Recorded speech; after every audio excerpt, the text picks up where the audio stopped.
Brandon. Last night in Washington, D.C., it appears that 4 people were shot and 1 person was killed. Again, in D.C., most of us are aware of their gun laws. You'll see them on screen here.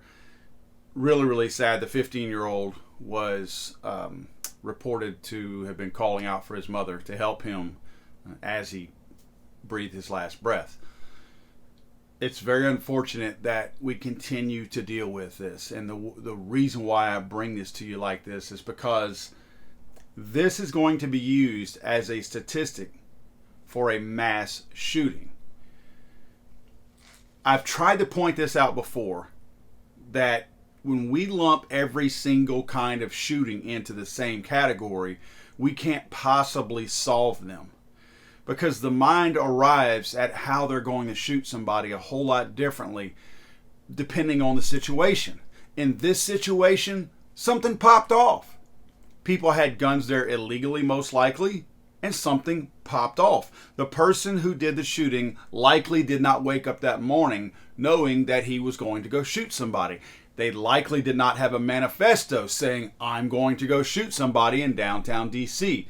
That's not what happens in these types of shootings. When we look at what they call a mass shooting, is a person who has been overlooked by society, who has been planning this, who is scheduling this. We cannot approach them the same way.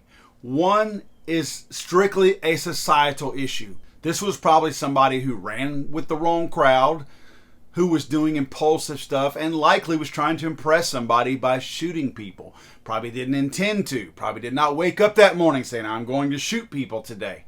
Whereas on the other hand, when you have your rampage killers who are going out there specifically intent on harming and killing as many people as they can, that's a different kind of dynamic that we can identify along the way and even potentially help those people. Look, we can help both kinds of killers, but if we're not seeking the cause, the true root cause of each one's, and we're just looking at, oh, we got to ban the guns, then we're never going to solve the problem, because that's not the root cause of the issue. If you never seek out the root cause of an issue, you can never solve that problem. The sad thing is, the wackos on the left and all these anti-gun groups out there that make tons of money off of trying to ban guns, they're going to recognize this shooting in D.C., but only for the statistic that it provides for their numbers. They won't say a word about it.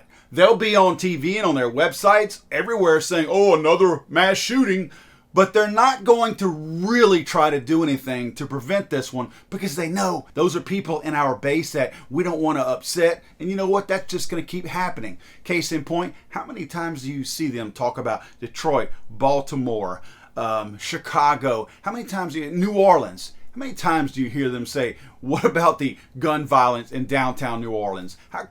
As bad as it is, this is my home state of Louisiana.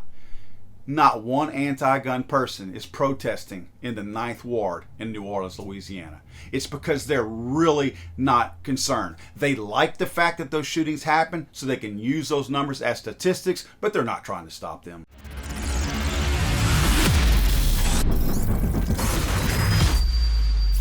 Let's go, Brandon.